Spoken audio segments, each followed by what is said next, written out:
The Joint Admission and Matriculation Board on Wednesday has finally admitted to errors which affected the performance of students during the 2025 Unified Tertiary Matriculation Examination. The registrar of the board, Professor Isaac Oleyede, admitted to this during an ongoing press briefing in Abuja. The JAMB registrar disclosed that candidates who sat for the exam in 65 centers across Lagos and 92 centers in the Owerri zone, which covers the 5 southeast states, will require to retake the test. In the same vein, the Academic Staff Union of the University of Nigeria Nsukka branch, has threatened to sue the Joint Matriculation Board over massive failure recorded in the 2025 Unified Tertiary Matriculation Examination. The chairman of ASUU, UNN, Oyibo Eze, who claimed that the union targeted candidates from the southeast region, spoke during an interview with journalists in Nsukka on Wednesday.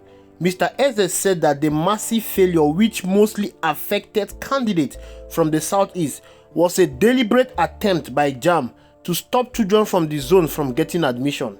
He stated, "My office has been inundated with protests, calls and visits by parents and the general public on this deliberate massive failure in the 2025 JAMB examination. JAMB knows that children from Southeast must score higher before they can get admission, whereas their counterparts in some parts of the country will use a 120 JAMB score to get admission to read medicine in universities in their area." He called on governors from the southeast to rise and challenge the injustice targeted towards preventing children from the zone from gaining admission into higher institutions in the country. This is why we complain about Nigeria. This is why we talk about Nigeria. This is why we talk about ensuring that people that are competent are given the go-ahead to lead this country. This is why we keep talking at putting our best brain, our best foot forward to handle institutions in this country. In 2025, when the whole world is going digital, when the whole world is advancing in education, JAMB, the body that is tasked with the sole responsibility of conducting exams for students, the body that is charged with the responsibility of ensuring that students gain admission into higher institutions, the body that is charged with the responsibility of taking care of the future of our young generations, is riddled with incompetence. When the result of JAMB came out, many students failed. Over 1.5 million students out of 1.9 million students that sat for that examinations were reported to have failed JAMB exam. JAMB came out and defended the mass failure of this student. They boasted that the mass failure was as a result of their anti-cheating mechanism that was put in place in the last exam, that they needed to ensure that only those that read and prepare for JAMB pass the exam. After the announcement of the result, so many candidates, especially candidates from the southeast, decried discrepancies in their results. These are students who have scored higher in their previous JAMB exams, scoring low. Something was not adding up. The affected candidates threatened to institute a class action against JAMB, and JAMB called for an audit to review the last result, and they admitted today that there was a technical glitch. It is not just about JAMB admitting that there was a technical glitch.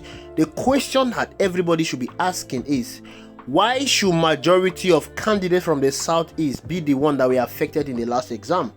ASUU UNN branch is saying that JAMB deliberately targeted candidates from the southeast for this mass failure, and they did this in order to discourage candidates from southeast from gaining admission into higher institutions, because previous JAMB results have shown that candidates from the southeast score higher. So this is just a deliberate attempt in order to victimize candidates from the southeast.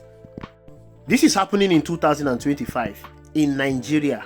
When are we going to get it right in our country? When will people be held accountable for not doing their job? The JAMB registrar apologizing and admitting to this error is not just enough. He should be sacked and made to face the wrath of the law, because this is gross negligence. This is victimization of the highest order. Why the people from the southeast alone? If candidates that were affected did not threaten to carry out a class action against JAMB, this would have gone under the radar. They would have just concealed it as they have been doing in previous times. And everyone will move on as if nothing happens. and the future of our children will be stagnated because of incompetency. Are they not tired of victimizing the Igbo people? Are they not tired of marginalizing the Igbo people? They are marginalizing them politically.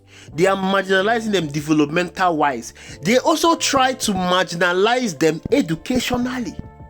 What happened in JAMB is not an isolated event. This is what is happening in all the institutions we have in this country. Nigeria is at the precipice. Nigeria is on the brink of collapse. Nigeria is not moving forward. Nothing is happening in this country. Nothing is working in this country. We are just doing trial and error and experimental policies in this country. People are given positions based on tribalism. People are given positions based on ethnicity. The people with the competency, the people with merits, the people with expertise are not given the opportunity to handle our institutions and make them vibrant. This is what you get when you allow people who do not have anything to offer to lead institutions. If a professional body like JAMB can be this incompetent, imagine what will happen to other bodies in this country. Look at what we are experiencing in INEC. Look at what we are experiencing in our judiciary. Look at what we are experiencing in the National Assembly. Is there any institution in this country that is functioning optimally?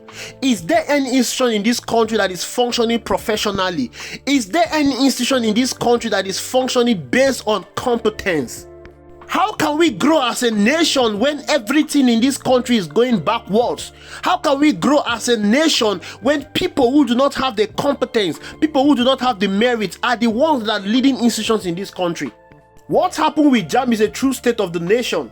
When the head is rotten, the whole body will be affected. Yes, from the top to the bottom, everything in this country is on standstill, is stagnated.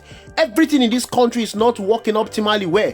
The only thing that seems to work very well in this country is backward politics and corruption. All they care about is politics, and they are doing politics in every aspect of our life. The kind of politics they are talking about is not the politics to affect the life of the people. The kind of politics they are doing in this country is not even the politics to bring development, to grow Nigeria, to take Nigeria to an enviable height. It's politics to win election, politics to consolidate power. Ever since APC took over this country, we have been experiencing backwardness at high proportion. They have succeeded in destroying every institution we have in this country. Bola Ahmed Tinubu became the president in 2023 and nothing has been done so far to warrant that he merits being the president. But now he's talking about 2027 and you are seeing defection from every part in this country. Decamping and supporting the 2027 re-election of Bola Ahmed Tinubu. What exactly has Bola Ahmed Tinubu done for him to deserve a second term in office? What exactly has he done to change the bad state he met the country in? The country is worse off than he came in.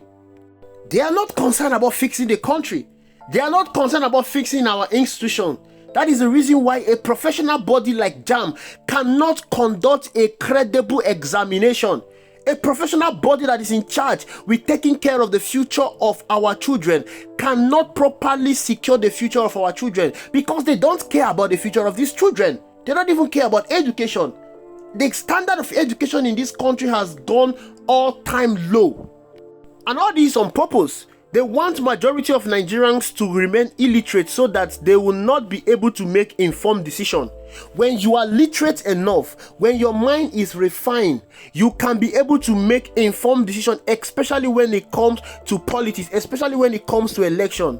Look at our last election. The voting pattern in our last election shows that we have high number of illiterates in our country. We have high number of uneducated mind in our country. They want it to continue like that because they want to consolidate power, because they want to remain in power forever. But you and I must challenge this. We must challenge this rascality. And I must give kudos to those candidates that were affected and refused to be silent. They refused to be mute. They knew what they wrote. They knew what they are capable of. They knew their competency. That was why they came out and challenged JAMB to go and review their results. If they have kept quiet, this would have gone under the radar. This is the reason why we must always stand up and speak when things are not going on well in this country. We must always demand for justice. We must always demand for transparency. I could remember when these results came out, some persons were defending the mass failure. They were saying that the people in the southeast are known for cheating, special centers. All this is just being aimed at denigrating the excellent results that have been churned out from the Southeast over the years. They are doing everything possible to ensure that they stagnate the future of the people from the Southeast. They tried to do that during the war, but they failed. And now they are using every medium to ensure that Southeast remain perpetually stagnated. This is not something that should be pushed aside. Everyone in the Southeast should rise up, especially the governors, the National Assembly members, House of Assembly members. Every stakeholder in the Southeast should arise and ensure that the people responsible for this are brought to justice. Professor Isaac should not just admit to this error, he should resign, he should be sacked, and he should be made to face the law for trying to sabotage the future of innocent Nigerians. Thank you for watching. I will see you in the next video.